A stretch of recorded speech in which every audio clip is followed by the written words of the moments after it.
Assalamualaikum warahmatullahi wabarakatuh.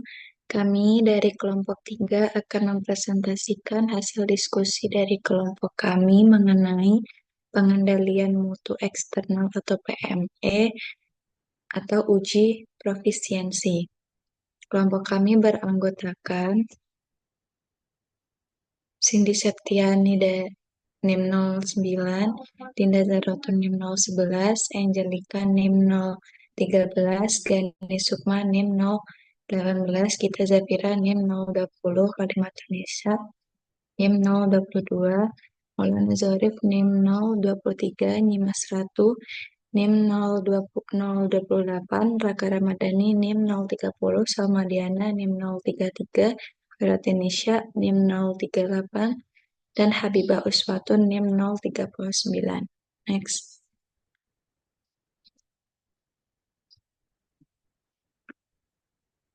Pengendalian mutu eksternal atau PME melalui uji profisiensi itu bertujuan untuk menilai kinerja laboratorium dengan membandingkan hasil pemeriksaan antar laboratorium pada sampel yang sama. Evaluasi hasil ini dilakukan menggunakan nilai Z-score untuk menentukan kategori memuaskan, peringatan, atau tidak memuaskan. Next.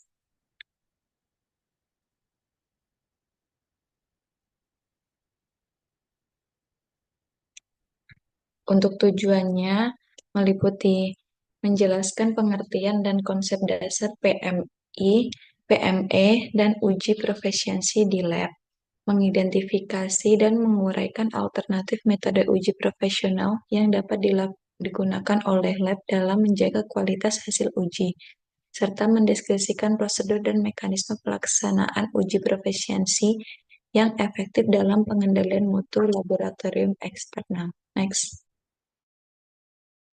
Selanjutnya ada definisi dan prinsip dasar PME atau uji profisiensi. PME atau uji profisiensi adalah evaluasi kinerja laboratorium oleh pihak eksternal untuk memastikan hasil pemeriksaan akurat dan dapat dipercaya. Kegiatan ini dilakukan dengan membandingkan hasil antara laboratorium menggunakan bahan uji yang sama dan metode masing-masing. Program ini sesuai SOP dan ISO serta menjadi bagian penting dari sistem mutu laboratorium. Melalui PME, laboratorium dapat mengidentifikasi kekurangan, melakukan perbaikan, dan meningkatkan kualitas secara berkelanjutan. Next. Lanjut ya, manfaat dan tujuan PME. Manfaatnya menilai kerja laboratorium secara objektif, meningkatkan keandalan dan keakuratan hasil pemeriksaan, menjadi alat evaluasi mutu keseluruhan dan dasar perbaikan berkelanjutan.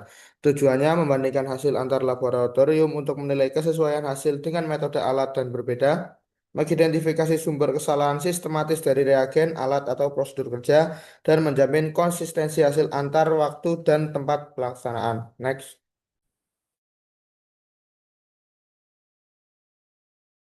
Kemudian ada sasaran PME atau uji profisiensi yang pertama, laboratorium peserta dengan memastikan mutu hasil pemeriksaan laboratorium klinik dan rujukan dinilai oleh pihak eksternal. Kemudian tenaga analis menilai dan meningkatkan kemampuan teknis serta kedisiplinan kerja petugas laboratorium.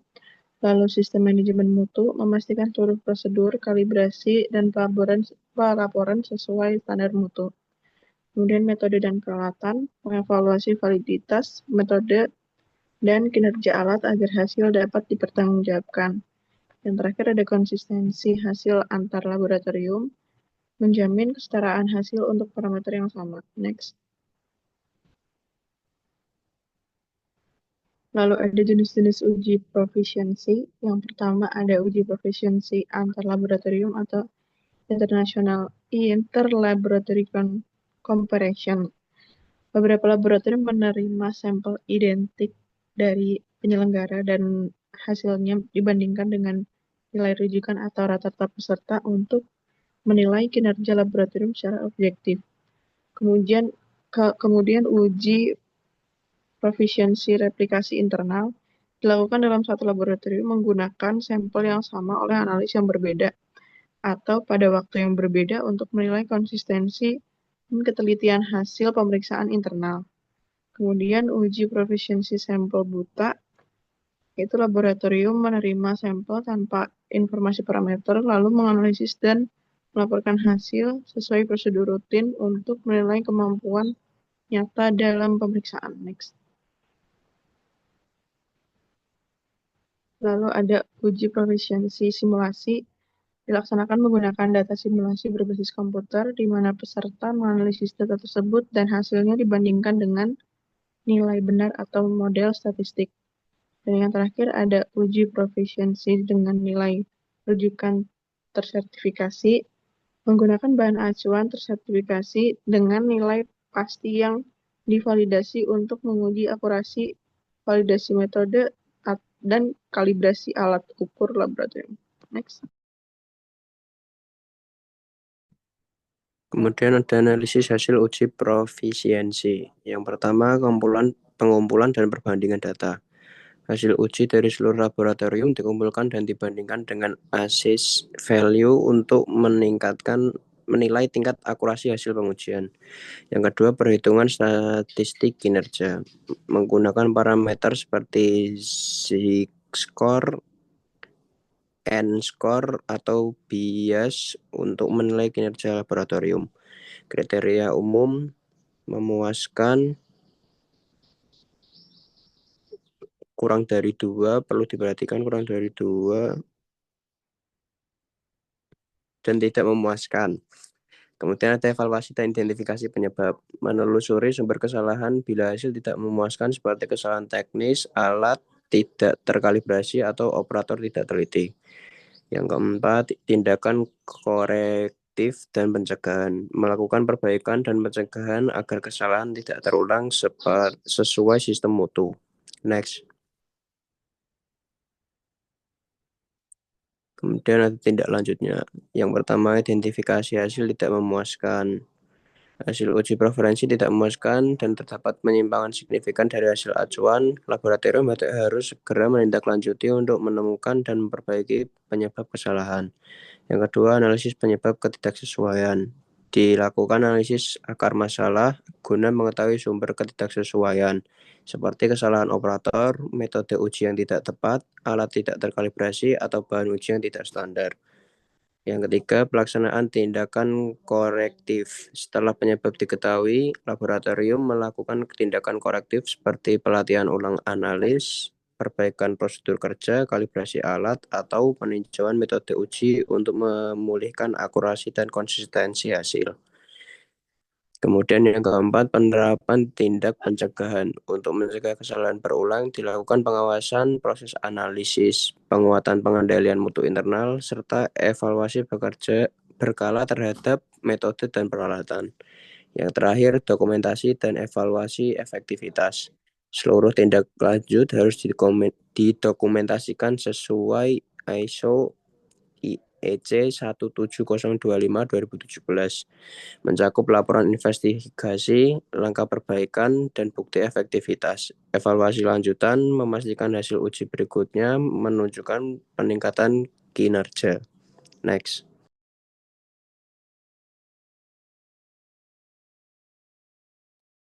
Selanjutnya ada dokumentasi dan pelaporan. Yang pertama itu dapat menjamin transparansi, akuntabilitas, dan keterlacakan hasil pengujian.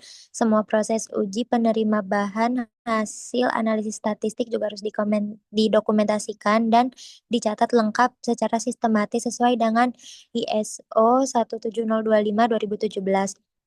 Kemudian berfungsi juga sebagai bukti audit mutu internal dan dasar evaluasi kinerja laboratorium. Lalu dapat membantu pelacakan sumber kesalahan dan mengidentifikasi area peningkatan kompetensi, serta laporan uji profisiensi berisi identitas peserta, nilai acuan, hasil uji, dan analisis statistik. Next. Selain itu, hasil laporan juga digunakan untuk menilai kinerja, merencanakan perbaikan, dan pengambilan keputusan manajemen. Nah, laboratorium wajib melakukan dokumentasi internal tindak lanjut, koreksi, dan verifikasi efektivitas perbaikan, serta dokumen harus tersimpan aman dan mudah ditelusuri untuk audit atau akreditasi. Pelaporan yang teratur dapat menjadi sarana komunikasi efektif antara laboratorium, penyelenggara, dan lembaga akreditasi. Dokumentasi dan pelaporan adalah alat penting untuk menjaga konsistensi mutu dan profesionalisme laboratorium. Next. Selanjutnya, peningkatan kualitas berkelanjutan melalui uji profisiensi. Uji profisiensi ini berfungsi sebagai alat penilaian sekaligus pembelajaran bagi laboratorium.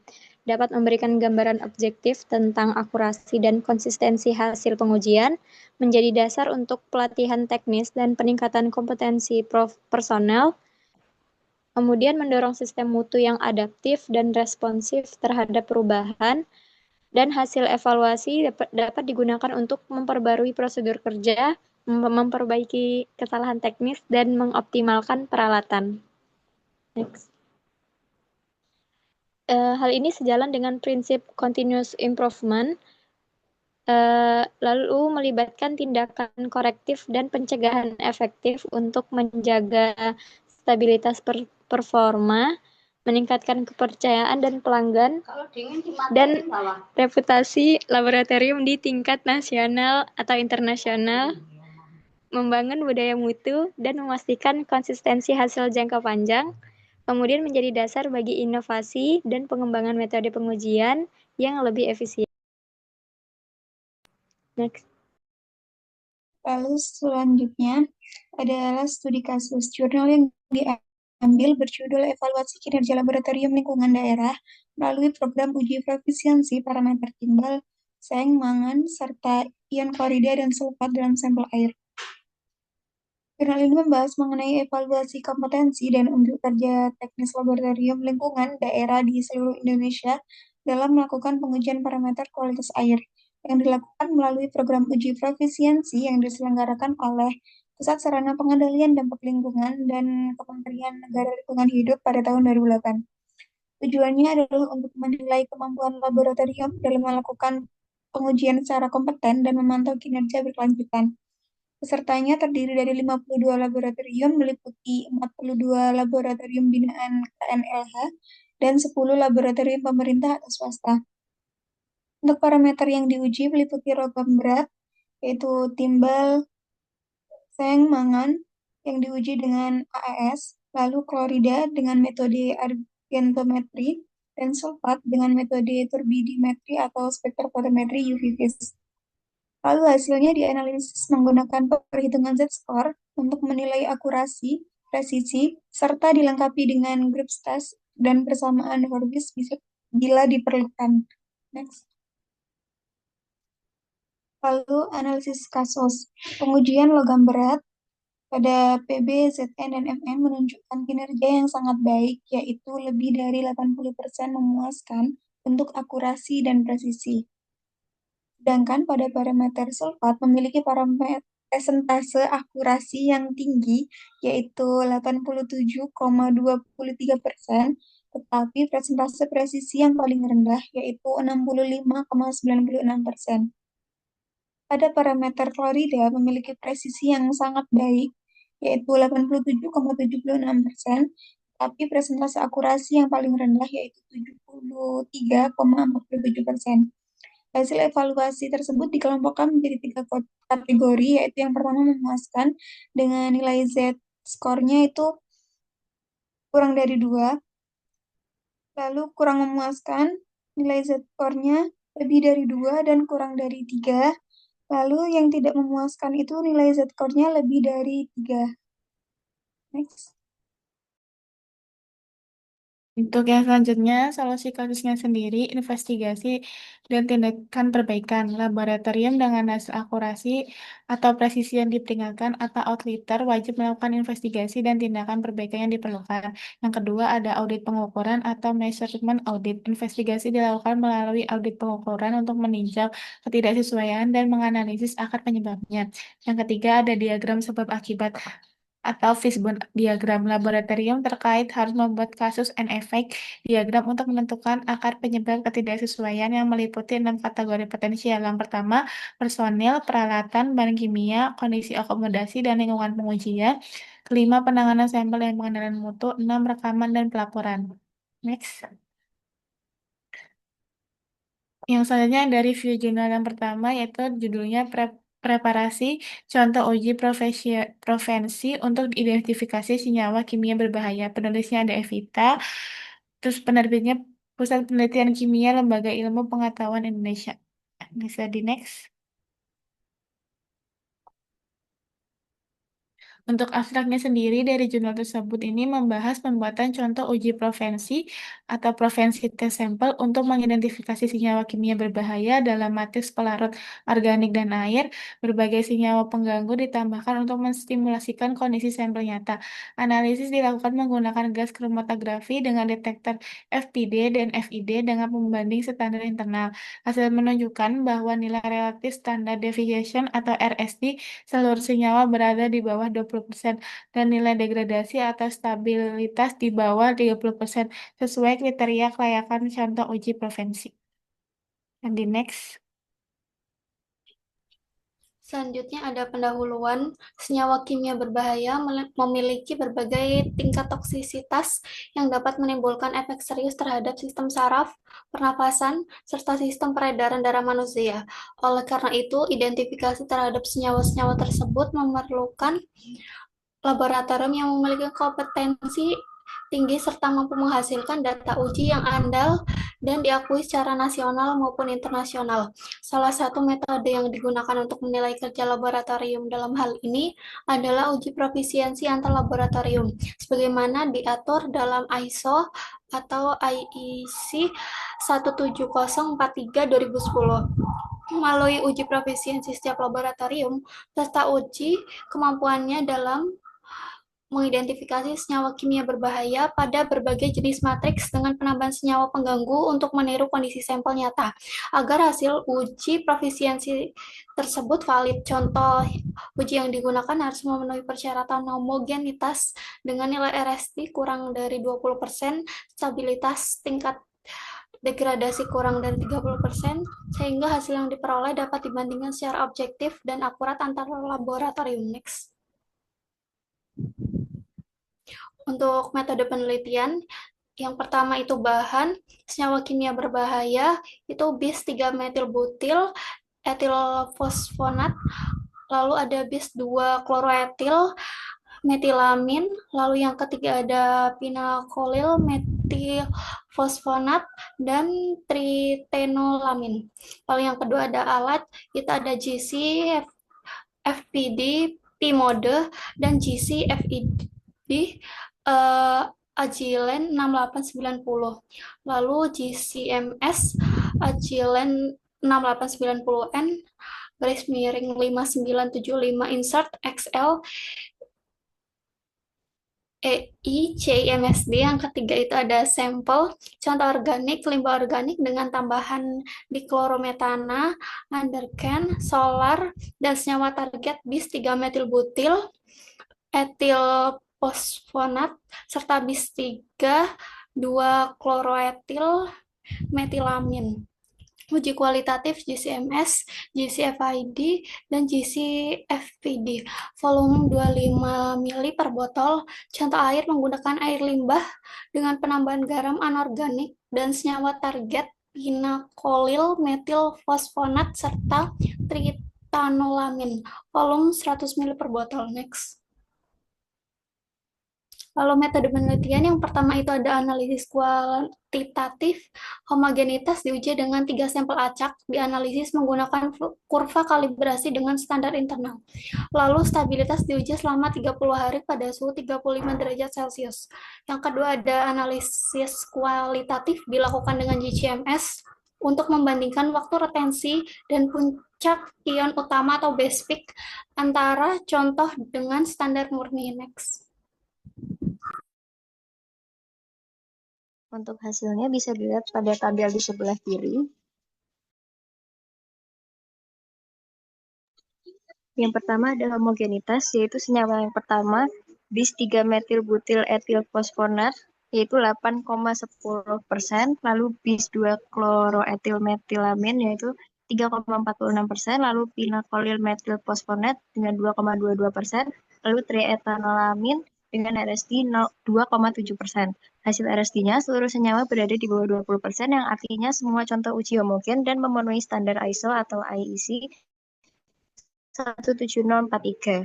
Untuk stabilitasnya, selama penyimpanan 30 hari, nilai degradasinya kurang dari 30% yang menandakan contoh stabil secara kimia dan fisik. Lalu untuk analisis kualitatif, faktor retensi dan base peak identik dengan standar murni yaitu 111, 106, 163, dan 262. Next. Kesimpulannya, yang pertama, contoh uji profisiensi dapat dibuat menggunakan matriks limbah organik dan air limbah dengan penambahan bahan pengganggu yang sesuai. Lalu yang kedua, senyawa target yang digunakan berhasil diidentifikasi dengan baik dan memenuhi syarat homogenitas yaitu kurang dari 20% RSD serta stabilitas kurang dari 30% degradasi. Lalu yang ketiga, analisis GCFTD, GCFID, dan GCMS menunjukkan hasil yang konsisten dengan standar murni. Dengan demikian, contoh uji yang dibuat layak digunakan sebagai bahan uji profisiensi antar laboratorium untuk identifikasi senyawa kimia berbahaya. Next. Kemudian review jurnal yang kedua, dengan judul uji profisiensi emisi gas menggunakan gas analisis sesuai prinsip-prinsip ISO IEC 17043 dan ISO 13528. Untuk penulisnya Anwar Hadi. Untuk abstraknya, pelaksanaan uji profisiensi bertujuan mengevaluasi kemampuan laboratorium dalam mengukur parameter gas serta memantau kinerja secara berkelanjutan. Program ini mengikuti ISO IEC 17043 dan analisis statistik menggunakan ISO 13528 dengan metode Z-score untuk menilai hasil sebanyak 10 laboratorium peserta, yaitu 7 swasta dan 3 pemerintah berpartisipasi. Hasil menunjukkan bahwa 90,9% laboratorium memiliki nilai kurang dari sama dengan 2, yang berarti memuaskan untuk minimal 4 parameter gas. Dan demikian laboratorium tersebut dinyatakan sukses mengikuti program uji profisiensi emisi gas.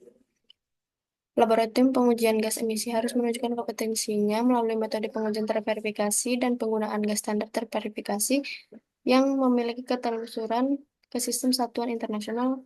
Selain itu, laboratorium wajib memenuhi standar ISO IEC 17025, khususnya butir 5,9, yang menuntut partisipasi dalam uji banding antar laboratorium atau uji profisiensi. Namun di Indonesia masih terbatas penyelenggara uji profisiensi yang kompeten. Oleh karena itu, dilakukanlah program uji profisiensi yang mengikuti prinsip ISO IEC 17042 2010 dan ISO 13528 2005 yang menetapkan persyaratan umum dan metode statistik dalam uji profisiensi antar laboratorium. Kemudian ada metode penelitian. Yang pertama itu prinsip penyelenggaraan mengikuti kaidah ISO IEC 17043 yang meliputi kesediaan laboratorium peserta, penentuan kadar gas standar tersertifikasi, pelaksanaan pengujian dan evaluasi statistik. Gas standar CSG memiliki ketelusuran ke National Physical Laboratorium Inggris yang diakui secara internasional. Parameter gas yang diuji itu adalah oksigen, karbon monoksida, nitrogen monoksida, nitrogen dioksida, dan sulfur dioksida. Next.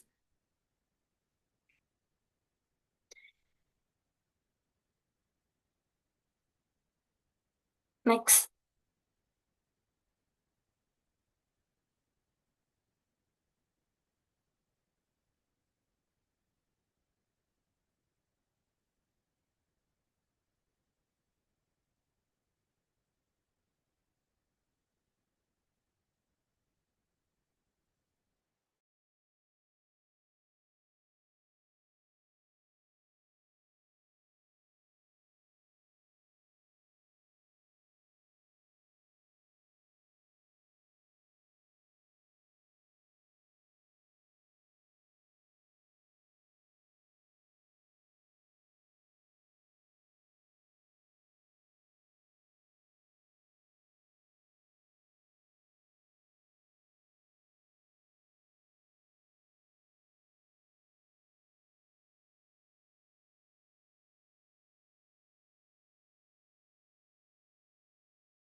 Yang ketiga ada evaluasi hasil. Evaluasi hasil itu mengikuti rumus Z-core yang dimana XI kurang X per simpangan baku SDPA. di mana X ini adalah nilai rata-rata hasil laboratorium, sedangkan X adalah nilai gas standar tersertifikasi. Kriterianya itu jika Z-score kurang dari sama dengan 2 itu memuaskan, Z-score lebih dari 2 kurang dari 3 itu peringatan, kemudian Z-score lebih dari sama dengan 3 itu tidak memuaskan. Next. Kemudian hasil partisipasi laboratorium sebanyak 11 laboratorium, 7 swasta, 3 pemerintah, 1 laboratorium dengan 2 alat mengikuti program. Semua data diuji outlier untuk mengidentifikasi kesalahan mutlak. Data yang melebihi batas CSG lebih kurang 3 SDPA dianggap pencilan dan dikeluarkan dari evaluasi. Analisis keberhasilan laboratorium dinyatakan sukses bila memperoleh lebih dari 80%. Hasil menunjukkan bahwa 10 dari 11 laboratorium berhasil memenuhi kriteria ini. Keberhasilan tersebut menunjukkan kompetensi teknis sesuai prinsip ISO IEC 17043 dan 13528, seperti terlihat di rekapitulasi evaluasinya. Next. Kesimpulannya, program uji profisiensi emisi gas menggunakan gas analyzer berhasil dilaksanakan dengan baik dan diikuti oleh 11 laboratorium. Sebanyak 90,9% peserta memperoleh hasil memuaskan, yaitu Z-score kurang dari sama dengan 2. Untuk sedikitnya 4 parameter gas sehingga dinyatakan berhasil. Program ini menunjukkan bahwa sebagian besar laboratorium mampu menghasilkan data pengukuran gas emisi yang valid, reliable, dan konsisten dengan standar internasional. Next. Sekian presentasi dari kelompok kami. Terima kasih. Wassalamualaikum warahmatullahi wabarakatuh.